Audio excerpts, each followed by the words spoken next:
Welcome back to my channel guys. I am Dr. Ashwini Akshay गुगड़े practicing homeopathy since 7 to 8 years और आज इस video में मैं आपको एंग्जाइटी और फियर के बारे में बताने वाली हूँ। क्या डिफरेंस है ये दोनों में, ये जानना बहुत ज़्यादा ज़रूरी है क्योंकि काफ़ी लोग ये दोनों भी टर्मिनोलॉजीज़ में कंफ्यूज्ड हो जाते हैं और गलत तरीके के इनपुट्स साइकोथेरेपिस्ट या डॉक्टर्स को दिए जाते हैं। इसीलिए अगर ये टर्मिनोलॉजीज़ आपको पता रहेंगे तो आपके साथ क्या हो रहा है ये समझ में आएगा, और अगर एंग्जाइटी जैसे सिम्टम्स आपको दिखाई देते रहेंगे तो आपने आपके डॉक्टर से बात करना बहुत ज़्यादा ज़रूरी होता है।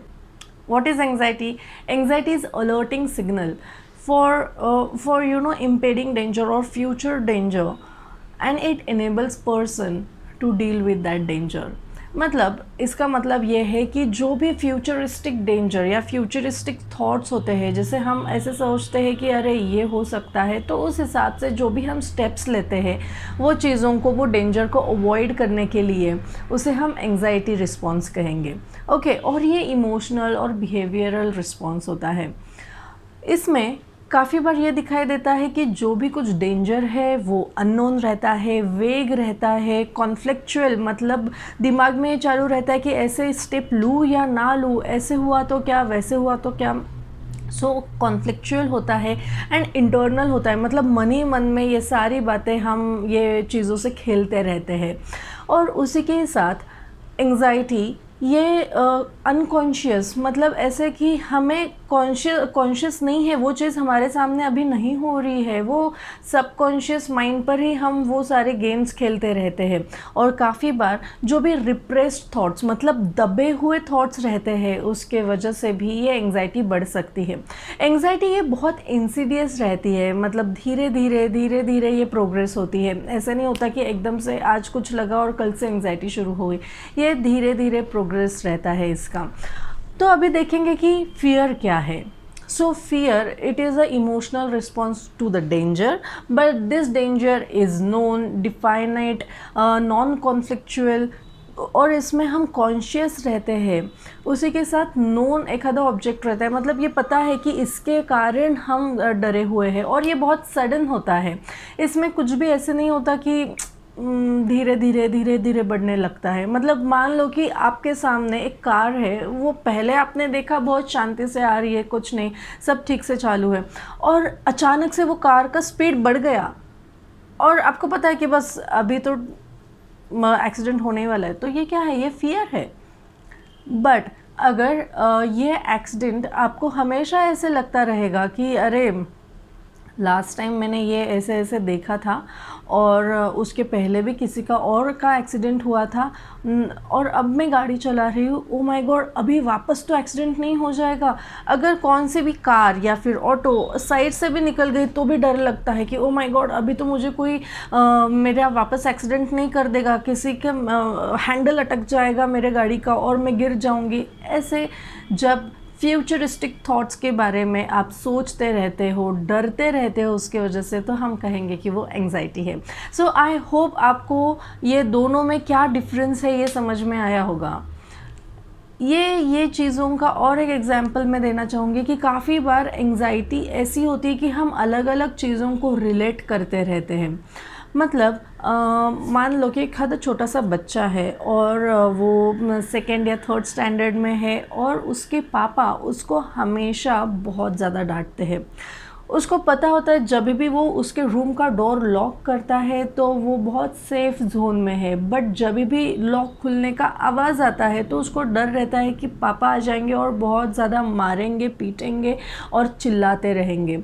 तो हमेशा वो इसी टेंशन में, प्रेशर में रहता है, हमेशा वो उसका डोर क्लोज्ड रखता था।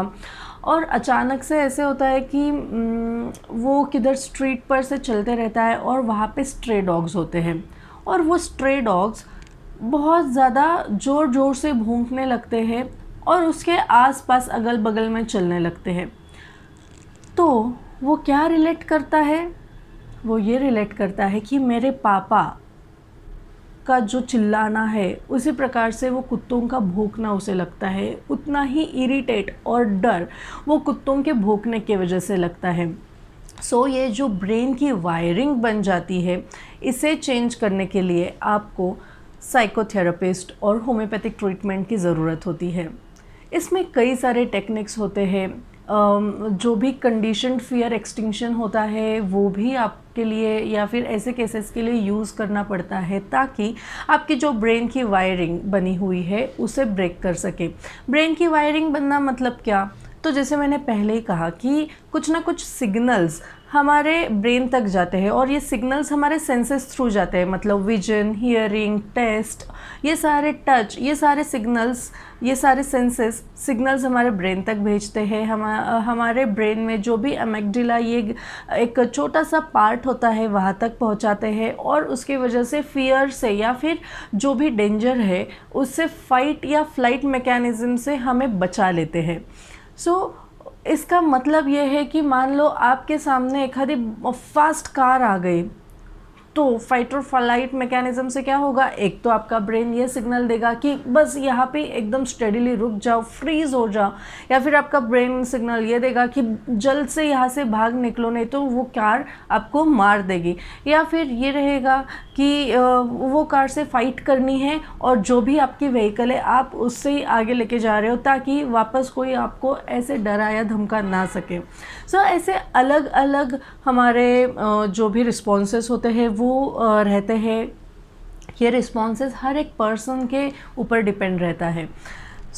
आपको जब ये समझे कि नहीं, मेरी एंग्जाइटी जो भी वरीसम नेचर है ये बढ़ते जा रहा है, खामखा फ्यूचर के रिलेटेड एंग्शियस होते रहते हो, डर लगने लगता है, उसके वजह से कुछ सिम्टम्स डेवलप होने लगते हैं जैसे कि पैल्पिटेशन, स्वेटिंग या diabetes, high blood pressure, headache, loss of appetite, loss of concentration, जब ये सारी चीज़ें आपके एक रीज़न की वजह से हो रहा है, इसे जब समझ रहा है तो आपने प्रोफेशनल्स की हेल्प लेनी है।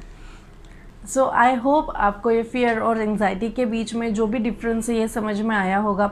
आज के लिए इतना ही दोस्तों। एंग्जाइटी के और क्या क्या टाइप्स है और किस प्रकार से एंग्जाइटी डेवलप होती है, आगे आगे क्या क्या इसके कॉम्प्लिकेशंस होते हैं, ये सारी चीज़ों के बारे में मैं आपको नेक्स्ट वीडियो में जानकारी देने वाली हूँ। तब तक के लिए take care, be happy and stay healthy with homoeopathy. Bye.